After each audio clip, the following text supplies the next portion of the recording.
एकाच प्रकारचा नाश्ता खाऊन कंटाळा तर टेन्शन कशाला घ्यायचं. तर आज आपण घरातील अगदी 2 ते 3 वस्तू वापरून अगदी कुरकुरीत असा एक नाश्त्याचा पदार्थ बघणार आहोत, जो खायला खूपच मस्त आहे, पण बनवायला अगदी 10 ते 15 मिनिटांमध्ये तयार होतो. तर सुरुवातीला आपल्याला इथे 2 बटाटे घ्यायचे आहेत. तर बटाट्यांची साल मी व्यवस्थित काढून घेतलेली आहे. आता काढून घेतल्यानंतर दोन्हीही बटाटे आपल्याला व्यवस्थित खिसणीने खिसून घ्यायचे आहेत.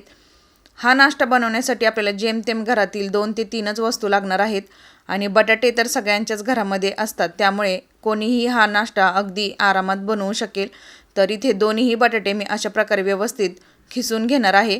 तर तुम्ही बघू शकता दोन्हीही बटाटे मी इथे खिसून घेतलेले आहेत आणि बटाटे 2 ते 3 वेळा मी स्वच्छ पाण्याने धुतलेले आहेत, म्हणजे बटाट्यातील सगळं स्टार्च निघून जाईल. तर आता आपण इथं दुसरा बाऊल घेतलेला आहे. आता दुसऱ्या बाऊलमध्ये आपल्याला हे बटाटे घालायचे आहेत. तर बटाट्यातलं सगळं पाणी आपल्याला पिळून घ्यायचं आहे आणि नंतरच असा बटाटा आपल्याला व्यवस्थित दुसऱ्या बाऊलमध्ये घालायचा आहे. तर तुम्ही ही रेसिपी नक्की ट्राय करून पहा.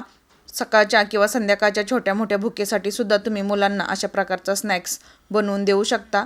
आता यामध्ये काही भाज्या घातलेल्या आहेत. तर गाजर घेतलेला आहे, बारीक चिरलेली कोथिंबीर, बारीक चिरलेली पालक आणि त्याचबरोबर कांदा घालायचा आहे. तर तुमच्याकडे कोणत्याही भाज्या असतील तर त्याचा वापर तुम्ही इथे करायचा आहे.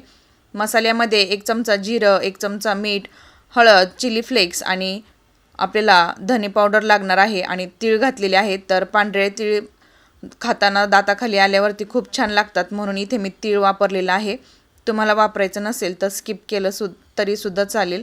आता यामध्ये आपल्याला 1 वाटी तांदळाचं पीठ घालायचं आहे.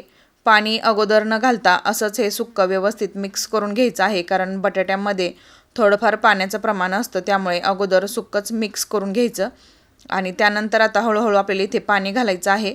एकदम पाणी घालायचं नाही, नाहीतर मिश्रण आपलं पातळ होऊ शकतं. तर इथे मी हळूहळू पाणी घातलेलं आहे. साधारणपणे आपल्याला अर्धी ते पाऊण वाटी पाणी इथे लागणार आहे. तर आता यामध्ये मी सगळ्यात शेवटी पाव वाटी बेसन पीठ घातलेलं आहे आणि यामध्ये 1 चमचा कलोंजी घालायचे आहे, जेणेकरून दिसताना आपला नाश्ता खूप छान असा दिसेल. तर आता हे सगळं मिश्रण आपल्याला व्यवस्थित एकजीव करून घ्यायचं आहे. तुम्ही हा नाश्ता सकाळच्या डब्यालासुद्धा मुलांच्या बनवून देऊ शकता. अगदी 10 ते 15 मिनटामध्ये तयार होतो. त्याचबरोबर तुम्हाला ही माझी रेसिपी कशी वाटली हे मला कमेंटमध्ये नक्कीच सांगा. तुम्ही तुमच्या मुलांना डब्याला कोणत्या रेसिपीज देता हे सुद्धा मला कमेंट करून नक्की सांगा.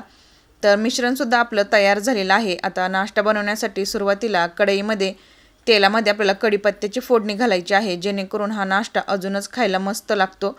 तर अशा प्रकारे इथे मी छोटे छोटे पॅनकेक याचे घालून घेतलेले आहेत. आता आपण मीडियम फ्लेमवरती हे भाजायचे आहेत. गॅसची फ्लेम आपल्याला जास्त मोठी ठेवायची नाही.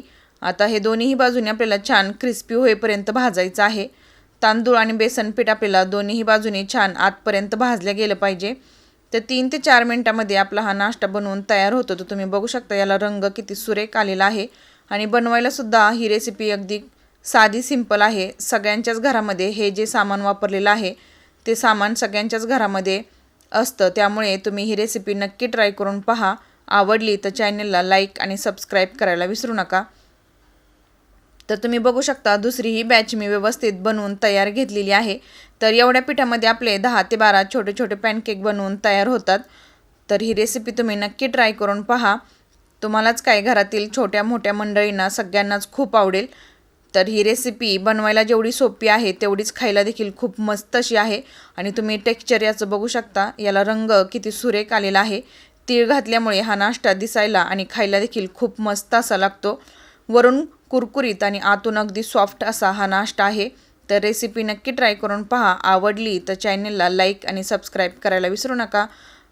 धन्यवाद.